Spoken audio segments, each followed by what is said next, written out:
Hi guys, good morning. So another vlog for the Ford.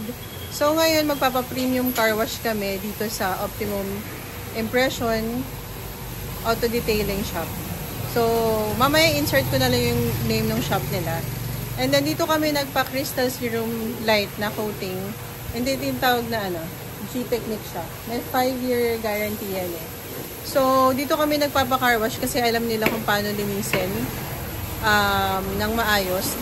Nag-try kasi kami magpa-linis sa iba. Tapos na nangyari, nag-tire block sila. And then yung tire block na ihawak nila doon sa kotse. So nag-yellow yung coating.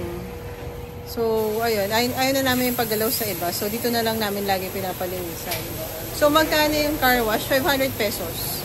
Tapos kasama na yung third layer, lagi nilang nilalagay para shiny yung kotse. So, pakitaan ko kayo ng clips kung paano nila ginagawa yung premium wash.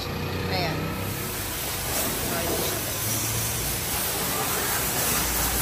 Water muna sa simula. Ang dami ng water.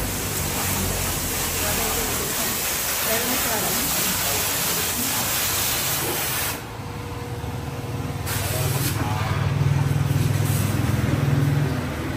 So, ito, yung separate na yun, na may car sa loob. Diyan nila ginagawa yung lighting, curing. Pag nagpaano kayo, coating kayo ng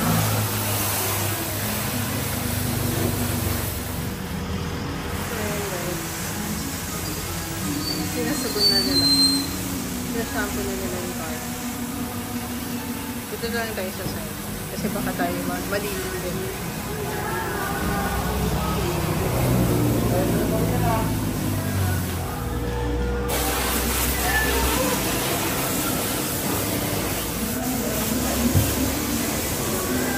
Guys, nakita nyo, winash ng water, tapos ngayon sinasabon. Dito kami nagpapa-car wash, yun nga, aside from doon sa nangyaring tire block, they make sure na ang ginagamit nila is bagong hugas yung mga microfiber. Kasi pag gamit na, di ba may mga nag-stick na doon ng mga maliliit na rocks, pwedeng magasgasan din, magkakaroon ng micro-gasgas yung kotse. So, mas mabilis mawawala yung ceramic coating or yung in our case, G-Technique light, serum light na coating. So, etong coating na to, nagbaban siya with the paint. So, na siya, it will last for 5 years or more. And then, meron din siyang hydrophobic. Yung hydrophobic, depende kung saan na-expose yung kotse. And, naglalas siya ng 1 to 2 years.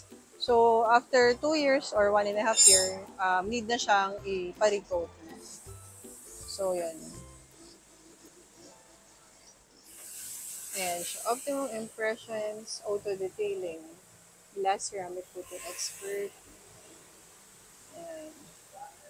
So, meron tayong waiting area sa labas, yung si Maki. So, ay sa loob pala. So, hindi naman kayo maiinitan dito. May waiting area naman. Ayan guys, mapapansin nyo, may hydrophobic pa siya kasi pag binabasa nila ng water, natulo lang siya. Mabilis siyang mawala yung water marks. Yan yung effect ng hydrophobic nila na coating.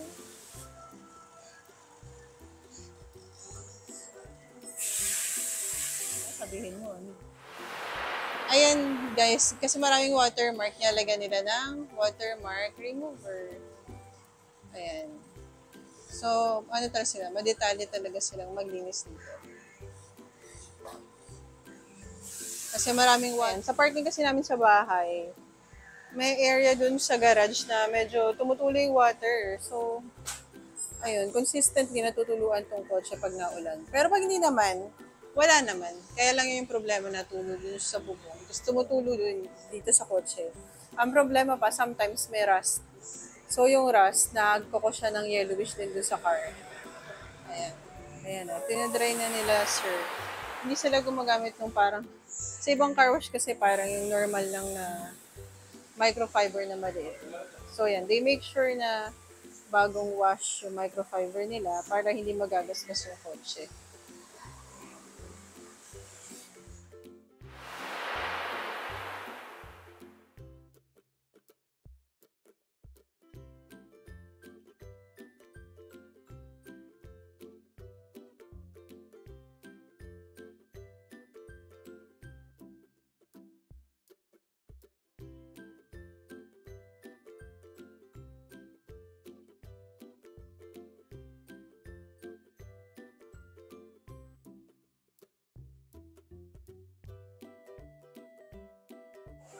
So, ayan guys.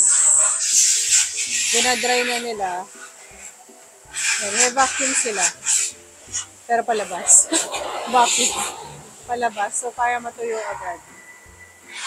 And then, ayan. Tinanggal na nila yung ating vacuum rin nila itong loob.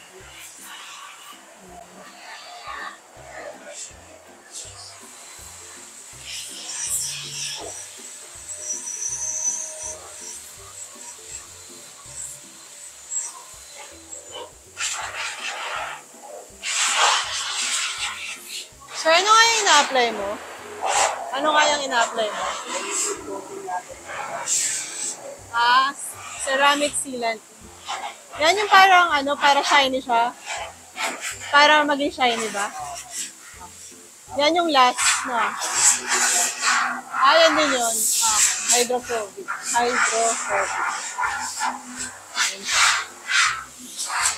So, every time magpapacar wash ka dito, kung sa kanila ka magpa-coating, ayan, may kasama yung hydrophobic na ceramic sealant. Yan yung parang last step. Para shiny sa kaya. Bagong ligo. Ganon.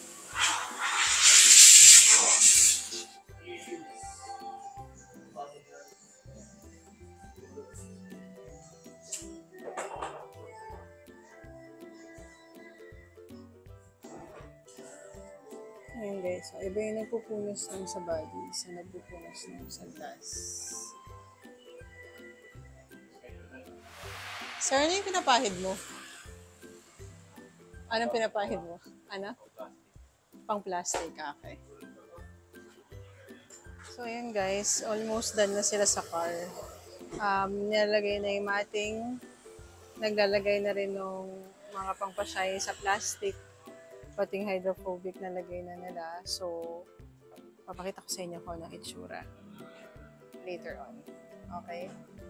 So, if you wanna guys know also kung paano ginawa, paano ginawa yung ceramic coating namin, which is yung Crystal Serum Light, comment down below. Kung gusto nyo, pwede ko namang gawa ng short video yon. And kung gusto nyo ring malaman kung magkano, sabihin ko na lang din sa short video kung magustuhan nyo tong video na to. And then yun. So, just keep on watching. And kung hindi pa kayo nakaka-subscribe, you may consider subscribing, liking this video, and sharing it to people na gustong magpa-premium car wash. So, si Optimum Impression pala located sa San Lorenzo, Santa Rosa, Laguna. So, sa mga taga Santa Rosa, Laguna, pwedeng hindi ito magpa-premium wash and magpa-coating din. So, malapit to sa Enchanted Kingdom. So, ayan guys, patapos na siya.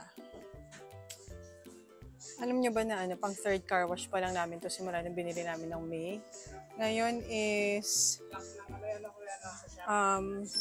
talagang tinakpan natin September 24 ngayon. So, ayan. Pangatlong car wash pa lang namin. Kasi nga, ingat din kami na ipa-car wash din sa iba. Because of nung nangyari nung last time, nagkaroon nga siya ng parang yellow stain. Tapos, alam niyo ba, sobrang bait ang may-ari nito. Dinala namin dyan. So, free lang. Inayos nila. Medyo kinailangan nilang i-buff para matanggal yung paint. Kasi nanuot talaga siya. So, dahil yun sa tire black. So, marami nagkukos ng ng mancha sa kotse, lalo na pag ceramic coating. Kaya kailangan talaga ingatan. Tapos, puti pa kasing sasakyan namin. So, ayan guys, tapos na sila. Yan. Basta kami nila Maki, tsaka David. May pupuntahan kami. So, ayan. Tapos na sila. Siguro mga nag-start 8:55, natapos ngayon. Eksakto 10. 1 or 5 minutes. Ayan. Pakita ko na yung kotse. So, ito na siya. Bagong washed. Papakita sa inyo ni Maki yung itsura ng buong car.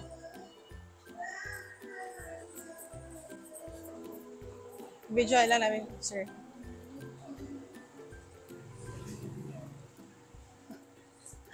Hindi ka pala makadaan.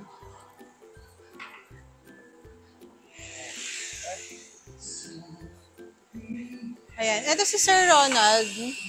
So, pag magpapa-car wash kayo or magpapa-auto detailing kayo, siya yung hanapin nyo rito. Ayan. Thank you, sir. Ayan. Okay na.